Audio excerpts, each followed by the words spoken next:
ہمارے دوست جو ہیں محترم انصار عباسی صاحب اگر اس خبر کو پورا خبر دیں گے تو پوری خبر یہ بنتی ہے کہ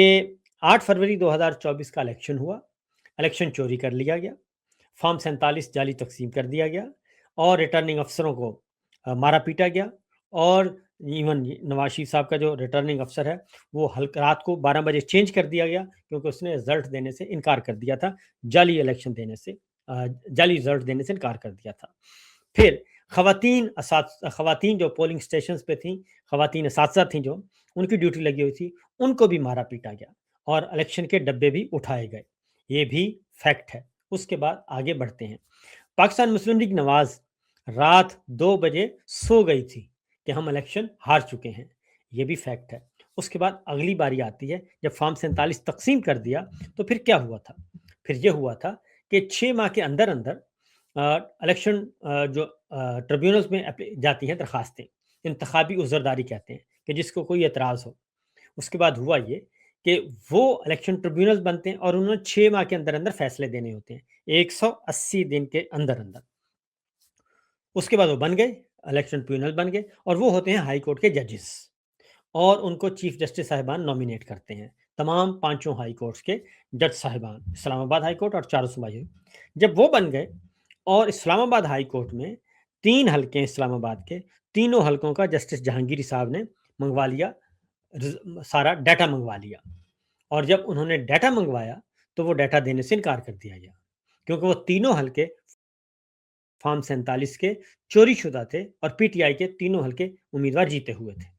اس کے بعد آ جاتے ہیں کمشنر راول پنڈی، لیاقت چٹھا صاحب، وہ آتے ہیں اور وہ پریس کانفرنس کرتے ہیں اور وہ بتاتے ہیں کہ راول پنڈی ڈویژن کی تمام سیٹیں جو ہیں وہ چوری کر لی گئی ہیں، اور فارم 47 ہمیں زبردستی 50 ہزار کی لیڈ جو ہے وہ ختم کروائی گئی اور نون لیگ کو سیٹیں دلوائی گئیں۔ راول پنڈی پورا ڈویژن، راول پنڈی، چکوال، جہلم، آپ کا اٹک، آپ کا تلاگنگ، آپ کا مری، یہ سارے علاقے جو ہیں وہ کہتے ہیں کہ سارے کے سارے سیٹیں، اور وہ کتنی سیٹیں تھیں؟ بے شمار سیٹیں تھیں، کوئی 30-32 تھیں آپ کی صوبائی اسمبلی کی، پنجاب اسمبلی کی، اور کوئی 15-16 سیٹیں تھیں قومی اسمبلی کی، وہ ساری چوری ہو گئیں۔ اور جب جسٹس جہانگیری صاحب نے یہ حساب مانگا، یہ ریکارڈ مانگا، تو اس کے بعد ان کی سماعت ہی روک دی گئی۔ پھر جسٹس جہانگیری صاحب کو کہا گیا کہ آپ یہ کام نہیں کریں گے۔ پھر جسٹس جہانگیر صاحب نے انکار کیا، اور جب انکار کیا تو ان کے خلاف جعلی ڈگری کا جھوٹا مقدمہ بنایا اور ان کو ملازمت سے فارغ کر دیا، اور قاضی کورٹ نے ان کو فارغ کیا۔ اس کے بعد ڈوگر کورٹ نے ان کو فارغ کر دیا۔ آج تک نہیں ہوا کہ ان کو جج صاحب نے فارغ کر دیا۔ اس کے بعد کیا ہوتا ہے؟ اس کے بعد ہوتا ہے 5 آنریبل ججز ہیں، ان کو آپ نے اسلام آباد ہائی کورٹ سے ہی نکال دیا۔ پھر کیا ہوتا ہے؟ پھر آپ ریٹائرڈ ججز کو لے کے آتے ہیں، اور ریٹائرڈ ججز کو آپ ٹریبیونل کے ممبر بناتے ہیں، اور وہاں پہ نواز شریف صاحب کا کیس جاتا ہے ٹیکنیکل گراؤنڈ پہ۔ وہ کہتے ہیں جی ٹیکنیکل گراؤنڈ، دستخط ٹھیک نہیں ہے، اور اس لیے خارج۔ مریم صاحبہ کا کیس جاتا ہے مہر شرافت کا، وہ بھی ٹیکنیکل گراؤنڈ پہ فارغ۔ اون چودھری کے خلاف کیس جاتا ہے ٹیکنیکل گراؤنڈ پہ فارغ، کیا نہیں ہے جی؟ دستخط نہیں ہے، تاریخ صحیح نہیں لکھی، یہ تو میرٹ تو کبھی ڈسکس ہوا ہی نہیں ہے۔ تو اس لیے محترم انصار عباسی صاحب نے یہ جو پوری سٹوری کی ہے اور جو پوری خاص طور پہ ہیڈ لائن لگائی ہے وہ عجیب و غریب ہیڈ لائن ہے، اور اس کا علاوہ اور کوئی نہیں ہے کہ جناب جو ہے گلگت بلتستان کا الیکشن ہے، اس کے لیے وہ سب کچھ تگ و دو کر رہے ہیں سارے کے سارے مل کے کہ گلگت بلتستان کے الیکشن سے پہلے ایسا نیریٹو بنانے کی کوشش کی جائے۔ اگلی خبر ایک اور ہے جی، اور وہ سپریم کورٹ کا ایک 2 فیصلے آئے ہیں آج سپریم کورٹ کے، اور بڑے ہی امپورٹنٹ ہیں اور جاندار فیصلے ہیں۔ اور پہلا فیصلہ آپ کو معلوم ہوگا کہ ابھی بھی نور مقدم ایک خاتون تھی، پڑھی لکھی خاتون تھی، ان کو قتل کر دیا گیا تھا، اور یہ قتل کیا گیا تھا ان کے ایک دوست تھے اور ظاہر جعفر، اور بڑے تگڑے امیر لوگ ہیں، دولت مند لوگ ہیں، انڈسٹریلسٹ ہیں اور نامی گرامی ہیں، اس میں کوئی شک نہیں ہے۔ اور انہوں نے ایک قتل کیا تھا اور نور مقدم کو قتل کر دیا، اور اس کے بعد یہ کیس بہت زیادہ ہائی لائٹ ہوا، اور پھر ظاہر جعفر کو، اور وہ ہیں بھی، ان کے پاس پاسپورٹ بھی دوسرے ملک کا ہے اور پاکستانی نیشنل بھی ہیں، دوسرے ملک کی بھی شہریت ہے، ان کا ان کو بچانے کی بہت کوشش کی گئی، ڈسٹرکٹ کورٹ نے سزائے موت دی، ہائی کورٹ نے سزائے موت برقرار رکھی، تو آج سپریم کورٹ میں مقدمہ پہنچا ہوا تھا اور بڑا امپورٹنٹ کیس تھا، اور اس میں خواجہ حارث جو ہیں بہت ہی نواز شریف صاحب کے وکیل رہ چکے ہیں، عمران خان صاحب کے وکیل رہ چکے ہیں، اور عمران خان صاحب کا مقدمہ آدھے میں چھوڑ کے وہ نکل گئے تھے اور نواز شریف صاحب کے آخر تک ان کے ساتھ رہے، تو خواجہ حارث صاحب وہ آج لے کے آئے تھے نظر ثانی کی اپیل سپریم کورٹ میں، یہ اور اس میں انہوں نے یہ کہا، خواجہ حارث نے یہ مان لیا کہ جی بالکل قتل تو کیا ہے، اور ظاہر جعفر نے کیا ہے اور نور مقدم کو کیا ہے، اور انہوں نے کہا کہ میں سب سے پہلے تسلیم کرتا ہوں کہ مقتولہ نور مقدم کے ساتھ ظلم ہوا، اور پھر وہ کہتے ہیں کہ اس ضمن میں وہ مقتولہ کے خاندان کے سامنے معذرت خواہ ہیں، اور پھر کہتے ہیں کہ ان کے دلائل کا مرکزی نقطہ وقوع کے وقت مجرم کی دماغی حالت ہے، کیونکہ یہ مغرب میں بھی چلتا ہے، تو یہ دماغی حالت کو وہ کہتے ہیں ذرا کوشچن کریں، تو اگر آپ دماغی طور پہ کسی کو دیوانہ ثابت کر دیں تو پھر اس کو سزا نہیں ہوتی، لہذا اس پوائنٹ پہ آ رہے تھے، ٹیکنیکل گراؤنڈز پہ آ رہے تھے، جیسے فارم 47 جعلی الیکشن ٹیکنیکل گراؤنڈز پہ فارغ ہو رہے ہیں، ادھر بھی خواجہ حارث صاحب نے ٹیکنیکل گراؤنڈ لینے کی کوشش کی، کیونکہ ان کو پتہ تھا کہ قتل تو ہوا ہے اور یہ تو بات ثابت ہو چکی ہے، اور کہتے ہیں نور مقدم کے قتل کے وقت ان کا موکل جائے حادثہ پر موجود تھا، اور اس کے ساتھ ساتھ یہ بھی کہا کہ وہ اس بات پر اصرار نہیں کریں گے کہ ان کے موکل نے نور مقدم کو قتل نہیں کیا، یعنی کہ وہ انہوں نے کہا کہ کیا ہے، اور پھر یہ کہتے ہیں کہ نور مقدم جب قتل ہوئی تو اس وقت ان کے موکل کی دماغی حالت ٹھیک نہیں تھی، اور ٹرائل کے دوران جیل میں بھی مجرم کو ادویات دی جاتی رہیں، اور پھر انہوں نے کہا کہ ریکارڈ موجود ہے کہ ظاہر جعفر ہائی پولر ڈس آرڈر، شیزوفرینیا اور ڈپریشن کی ادویات لیتا تھا، اور ان کے بقول یہ وہ بیماریاں ہیں جن میں مریض میں جارحانہ مزاج آ جاتا ہے، اور مجرم کی طرف سے دائر کی گئی نظر ثانی کہ اس اپیل کی سماعت کرنے والے سپریم کورٹ کا جو 3 رکنی بینچ تھا وہ تھا جسٹس اشتیاق ابراہیم نے جو پشاور ہائی کورٹ سے ہیں، انہوں نے سوال اٹھایا، انہوں نے کہا کہ ایسا ریکارڈ دکھائیں جس سے معلوم ہو سکے کہ ان بیماریوں میں مبتلا ہونے کی وجہ سے مجرم کا علاج کب اور کہاں سے شروع ہوا، انہوں نے سوال اٹھایا، اور انہوں نے کہا کہ اس وقت نور مقدم کو جب قتل کیا گیا آیا اس وقت بھی مجرم کا علاج چل رہا تھا، اور پھر جسٹس صلاح الدین پنور نے یہ کہا کہ پوچھا خواجہ حارث سے، مجرم کے وکیل سے، کہ ثابت کریں کہ مجرم کب اس بیماری کا شکار ہوا اور کس ڈاکٹر نے علاج کیا، اور اس کے ساتھ ساتھ مجرم کی سکول، کالج یا یونیورسٹی کی پوری میڈیکل ہسٹری ہوگی، اگر وہ اس طرح کے ہے بیماری میں مبتلا تھا تو بتائیں، اور ان تمام سوالوں کے جواب میں خواجہ حارث نے لندن کے ہارلے اسٹریٹ کلینک کا خط عدالت میں پیش کر دیا، اس خط کو پڑھنے کے بعد جسٹس صلاح الدین پنور نے مجرم کے وکیل سے کہا کہ اس خط پر تو سن 2022 کی تاریخ درج ہے، اور پھر کہا کہ کیا مجرم نور مقدم قتل کے وقت واقعے کے بعد خود خط لینے لندن گیا تھا، اور جسٹس صلاح الدین نے مجرم کے وکیل سے پوچھا کہ آپ کی دلیل ہے کہ مجرم کو مرضی کا وکیل نہیں ملا، اور عجیب حیرت کی بات ہے کہ مجرم کو مرضی کا وکیل نہ ملا لیکن لندن سے اس کے لیے خط آ گیا، اور یہ وہی بات ہے جیسے قطری خط آ گیا تھا، اور جیسے کیلبری فونٹ آ گیا تھا پاناما میں، جیسے پلیٹلیٹس کی رپورٹس آ گئی تھیں، تو یہ اس طرح کی چیزیں ہو جاتی ہیں، تو خواجہ حارث نے کہا کہ نور مقدم کے قتل کے بعد اس کا پوسٹ مارٹم وغیرہ تو کروایا گیا لیکن مجرم کا نشے کی جانچ کا ٹیسٹ نہیں ہوا، اور پھر کہتے ہیں کہ پروسیکیوشن کی جانب سے مجرم کے نشے کا ٹیسٹ کیوں نہیں کرایا گیا، جس پر عدالت کی طرف سے ریمارکس دیے گئے کہ یہ معاملہ ٹرائل کورٹ میں اٹھانا چاہیے تھا، سپریم کورٹ ٹرائل کورٹ نہیں ہے، یعنی وہ کہتے ان کا خیال تھا کہ ہم اس نقطے پہ آئیں گے تو یہ ہمارا کیس جو ہے وہ واپس بھیج دیں گے ٹرائل کورٹ میں اور ریمانڈ ہو جائے گا، اور اس دوران مزید کچھ ٹائم گزرے گا، ہم مزید آگے کریں گے، اور اس لیے انہوں نے کہا کہ آگے پھر جا کے وہ کہتے ہیں کہ خواجہ حارث صاحب نے، تو انہوں نے کہا کہ جی ٹرائل کے دوران انہوں نے کہا کہ وکیل نے کہا، خواجہ حارث نے کہا کہ جی ٹرائل کے دوران جس طرح کی رپورٹنگ ہوئی اب وہ میڈیا پہ ڈال رہے ہیں، وہ رپورٹنگ ہوئی جس کو دیکھتے ہوئے استغاثہ نے دباؤ میں آ کر میرے موکل کا ٹیسٹ نہیں کروایا، اور پھر خواجہ حارث کہتے ہیں